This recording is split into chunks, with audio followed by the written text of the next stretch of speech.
Hello and welcome. Author Michael Veitch was interviewed on the radio program Conversations. He had written a book titled Australia's Secret Army. I bought Michael's book to learn how a small bunch of people known as Coastwatchers became the unsung heroes and heroines of Australia's armed forces during World War II. World War II in the Pacific began with Imperial Japan's strike on Pearl Harbor, which brought America and Australia into this conflict. Japan's capture of Singapore and advance through the Pacific to the north shore of New Guinea and through the Solomon Islands was swift and unimagined. Much of Australia's military were away as they had heeded England's call. Our Australian Army were fighting in North Africa and most of our Air Force was in Europe. Japan captured and established a major naval base in Rabaul and gained airfield bases on the northern coast of New Guinea. Their intention was to assault Port Moresby and to take the Australian air base at Milne Bay. By these means, they could isolate Australia. So, why didn't they? It was after World War I that Australian Naval Captain Chapman Clare reflected on their near impossible task of protecting Australia's vast coastline to the north. He wrote that the answer was to recruit people who live on the coast to act as sentinels and information gatherers as they went about their lives. It was Clare who said, if we are to cover Australian northern coasts, why not also cover the vital arc of islands to our north? When the Coast Watch organisation was set up in Melbourne in 1925, it was hoped to recruit a network of unpaid volunteers from these people to keep a watch on naval and air activity and report back to Australia. We can thank a civilian Navy Office Accounts Clerk, Walter Brooksbank, for making this happen. It was he in June 1923 who was sent on a cruise around the Solomon Islands to recruit and train volunteer coast watchers. He didn't provide weapons and training as this would make them combatants. He did provide AWA Mark II radios or AWA telерadios powered by 2 car batteries. These had 200 feet of aerial cable and could transmit Morse code over 900 kilometres and voice over 600 kilometres. By 1928, there were about 60 Coastwatchers located from Thursday Island and Port Moresby in an arc around to Nauru and Port Vila. Many of the Europeans living here were Australians who managed their plantations of coffee, copra and rubber, or provided administration. There were a number of active missionaries too. Walter Brooksbank had in place many operatives by 1938, but there still weren't enough. The very man to recruit more people was ex-Royal Australian Navy officer Eric Feld. He had volunteered for work as a junior clerk in Rabaul and over a decade became a patrol officer, then district officer, ranging widely across New Guinea. At the outbreak of World War II, Brooksbank met Feld in Melbourne. Feld accepted command of the Coastwatchers based in the Port Moresby Intelligence Centre. A radio receiving base was established here to relay messages south to Australia. Many civilians remained in place in the islands despite the Japanese advances. Many believed that nothing would change.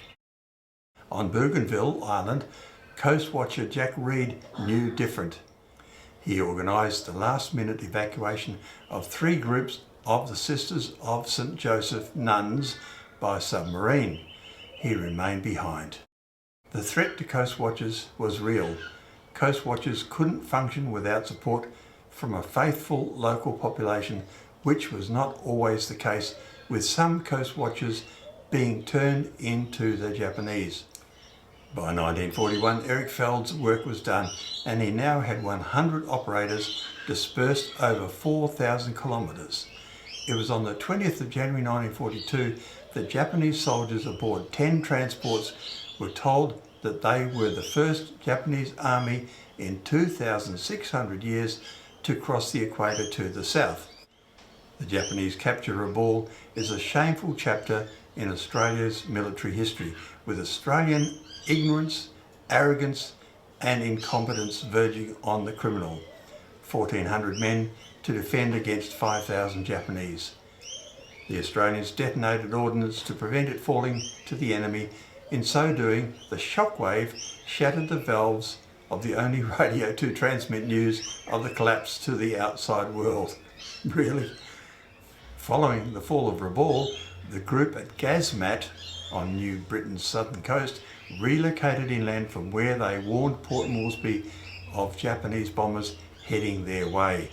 Incredibly, ABC Radio in Sydney broadcast the story. 3 coastwatchers were never heard of again.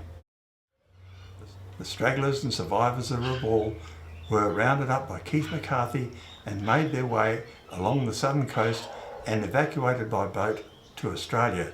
The Herculean efforts of Gladys Baker, Keith McCarthy and Hugh Mackenzie saved hundreds of lives.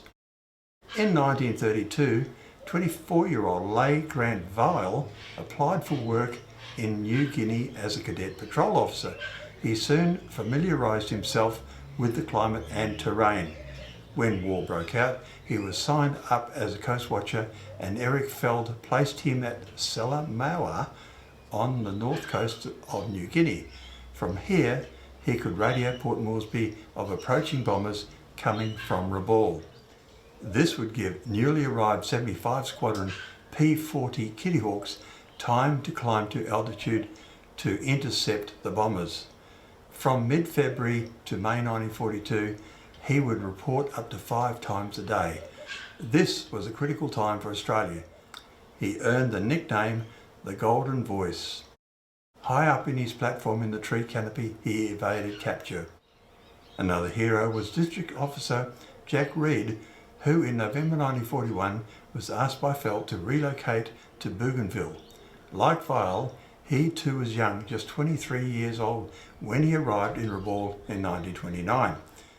Reed established his post at Aravia, where he overlooked the Booker Passage. His immediate task was to persuade the European community to flee. Many believed their lives would remain unchanged when the Japanese came. The other coast watcher on Bougainville was 41-year-old Paul Mason. Working in tandem, Mason and Reed would change the course of one of the great battles of World War II. Also in place was Martin Clements on Guadalcanal. He had a front row seat to the American landings. Instead of merely raiding Guadalcanal, the Americans decided to capture the island. The plan was to effect an amphibious landing by American Marine forces, eject the small Japanese presence, and establish an Allied airbase on the island. By June the 25th, the decision was made to go ahead with the operation. Its code name, Watchtower. On the 13th of August, a native runner handed him a message from the Marines inviting him to go to them during daylight. His 5 months of service was to be recognised by General van der Grift, who made him his intelligence officer. It was here at Henderson Field that Clements directed the Marines to repel many assaults by reinforcements of Japanese troops. The tragic Con Page was a coast watcher based on an island in the Tabar group. He had taken to island life amongst the natives, even taking a native girl as his wife. On the 10th of January 1942, he reported that 22 bombers were en route to Rabaul, thus giving 40 minutes warning to residents there. He refused to leave his post, continuing his broadcast, but was eventually captured and executed. The only female coast watcher was Mrs. Ruby Boy on Vancouver. She had arrived with her husband in 1936 to manage a plantation. When war broke out, the 50 or so Europeans fled, but not the boys. Her reports, most especially weather reports, were vital.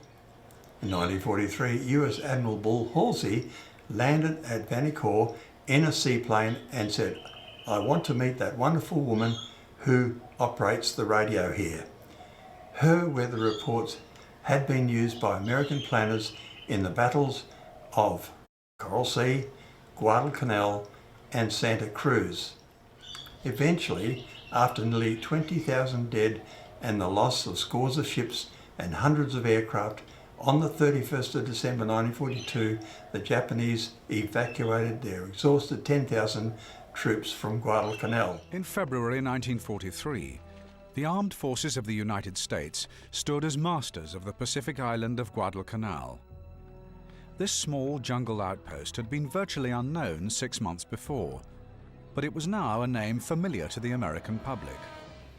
The network of Allied spies secreted in the jungle robbed the Japanese of any element of surprise.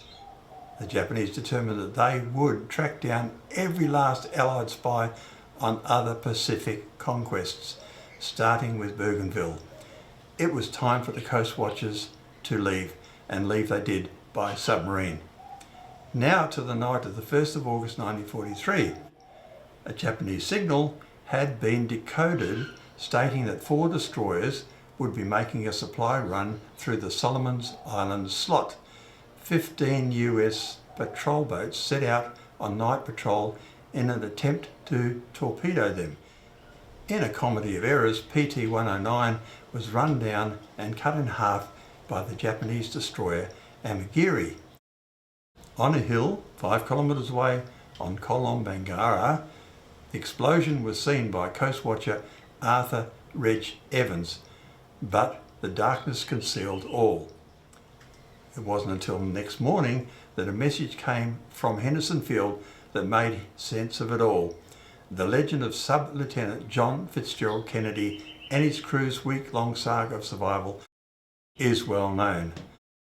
After Kennedy became US President in 1960, he had the chance to invite Reg Evans to the White House to really thank him for saving his and his crew's lives.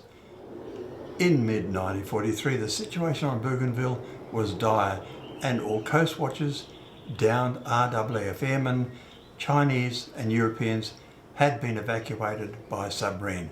It wasn't until the end of World War II that Bougainville was declared free of Japanese soldiers. After the war, it was estimated that the Coastwatchers rescued 601 military personnel, including over 300 downed airmen and 280 naval men from sinking ships. Over 450 civilians were extracted. 56 Coastwatchers died in action. To them, I salute. Thank you for watching. Please comment to add to the story. Like, subscribe and hit the notify bell.